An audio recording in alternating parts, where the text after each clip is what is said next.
అందరికీ నమస్కారం. నిన్న ఏదైతే నా బర్త్డే పార్టీ జరిగిందో ఒక చిన్న ఇంట్లో పార్టీ లాగా ఒక ఫ్యామిలీ ఫంక్షన్ లాగా జరుపుకోవాలన్న ఒక ఉద్దేశంతో ఆ రిసార్ట్లో మా అమ్మా నాన్నల కోరిక మేరకు మా అమ్మా నాన్నలతో కలిసి మా ఫ్యామిలీ మెంబర్స్తో కలిసి నేను జరుపుకోవడం జరిగింది. అక్కడ మా అమ్మా నాన్నలు, మా అమ్మా నాన్న ఫ్రెండ్స్, మా ఫ్యామిలీ ఫ్రెండ్స్, మా టీమ్ మెంబర్స్ మాత్రమే ఉండడం జరిగింది. అండ్ అట్లనే లిక్కర్ ఉండడం జరిగింది, సౌండ్ సిస్టమ్ ఉండడం జరిగింది. సో సౌండ్ సిస్టమ్కి లిక్కర్కి పర్మిషన్ తీసుకోవాలని చెప్పి నాకు అస్సలు అవగాహన లేదు, ఐడియా కూడా లేదు. అది అనుకోకుండా సడన్గా ప్లాన్ చేసుకొని వెళ్ళిపోవడం జరిగింది అక్కడ. సో అందుకు నాకు అవగాహన లేదు, లేకుంటే నేను డెఫినెట్లీ తీసుకునేదాన్ని. నాకు అసలు గైడెన్సీయే లేదు. ఎవరైనా గైడ్ చేసినా కూడా నేను పర్మిషన్ తీసుకునేదాన్ని, లేకపోతే నేను ఎందుకు ఇలా తెలిసి చెయ్యను కదా. సో ఇదంతా ఇలా తెలిసి అయితే నేను తప్పు చేయలేదు, తెలియకుండా ఇది జరిగిపోయింది. అండ్ అక్కడ లోకల్ లిక్కర్ తప్ప అసలు వేరే ఏ ఇతర పదార్థాలు, మత్తు పదార్థాలు కానీ వాడడం అసలు జరగలేదు. అక్కడ దొరకలేదు కూడా, పోలీసులు సెర్చ్ చేసినా కూడా.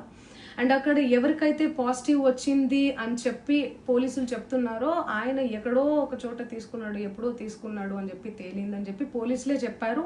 అండ్ అది ఇన్వెస్టిగేషన్ కూడా జరుగుతుంది. మేము కూడా పోలీసులకు కోఆపరేట్ చేస్తున్నాము. అండ్ నేను ఎందుకు ఇలా చేస్తాను, అసలు నాకు తెలిసి ఎందుకు చేస్తాను, మా అమ్మా నాన్నలతో దట్టు మా అమ్మా నాన్నలు పెట్టుకొని ఇలాంటివి నేను ఎంకరేజ్ చేస్తానా, ఇలాంటివి చెప్పండి.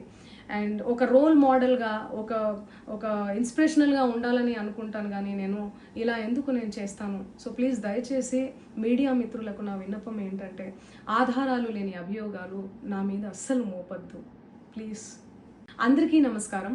నిన్న ఏదైతే నా బర్త్డే పార్టీ జరిగిందో ఒక చిన్న ఇంట్లో పార్టీ లాగా ఒక ఫ్యామిలీ ఫంక్షన్ లాగా జరుపుకోవాలన్న ఒక ఉద్దేశంతో ఆ రిసార్ట్లో మా అమ్మా నాన్నల కోరిక మేరకు మా అమ్మా నాన్నలతో కలిసి మా ఫ్యామిలీ మెంబర్స్తో కలిసి నేను జరుపుకోవడం జరిగింది. అక్కడ మా అమ్మా నాన్నలు, మా అమ్మా నాన్న ఫ్రెండ్స్, మా ఫ్యామిలీ ఫ్రెండ్స్, మా టీమ్ మెంబర్స్ మాత్రమే ఉండడం జరిగింది. అండ్ అట్లనే లిక్కర్ ఉండడం జరిగింది, సౌండ్ సిస్టమ్ ఉండడం జరిగింది. సో సౌండ్ సిస్టమ్కి లిక్కర్కి పర్మిషన్ తీసుకోవాలని చెప్పి నాకు అస్సలు అవగాహన లేదు, ఐడియా కూడా లేదు. అది అనుకోకుండా సడన్గా ప్లాన్ చేసుకొని వెళ్ళిపోవడం జరిగింది అక్కడ. సో అందుకు నాకు అవగాహన లేదు, లేకుంటే నేను డెఫినెట్లీ తీసుకునేదాన్ని. నాకు అసలు గైడెన్సీయే లేదు. ఎవరైనా గైడ్ చేసినా కూడా నేను పర్మిషన్ తీసుకునేదాన్ని, లేకపోతే నేను ఎందుకు ఇలా తెలిసి చెయ్యను కదా.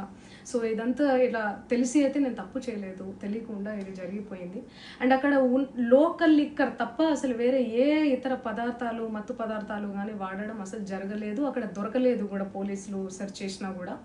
అండ్ అక్కడ ఎవరికైతే పాజిటివ్ వచ్చింది అని చెప్పి పోలీసులు చెప్తున్నారో ఆయన ఎక్కడో ఒక చోట తీసుకున్నాడు, ఎప్పుడో తీసుకున్నాడు అని చెప్పి తేలిందని చెప్పి పోలీసులే చెప్పారు. అండ్ అది ఇన్వెస్టిగేషన్ కూడా జరుగుతుంది. మేము కూడా పోలీసులకు కోఆపరేట్ చేస్తున్నాము.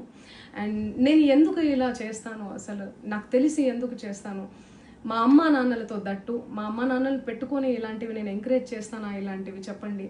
అండ్ ఒక రోల్ మోడల్గా, ఒక ఇన్స్పిరేషనల్గా ఉండాలని అనుకుంటాను, కానీ నేను ఇలా ఎందుకు చేస్తాను. సో ప్లీజ్ దయచేసి మీడియా మిత్రులకు నా విన్నపం ఏంటంటే, ఆధారాలు లేని అభియోగాలు నా మీద అస్సలు మోపద్దు ప్లీజ్.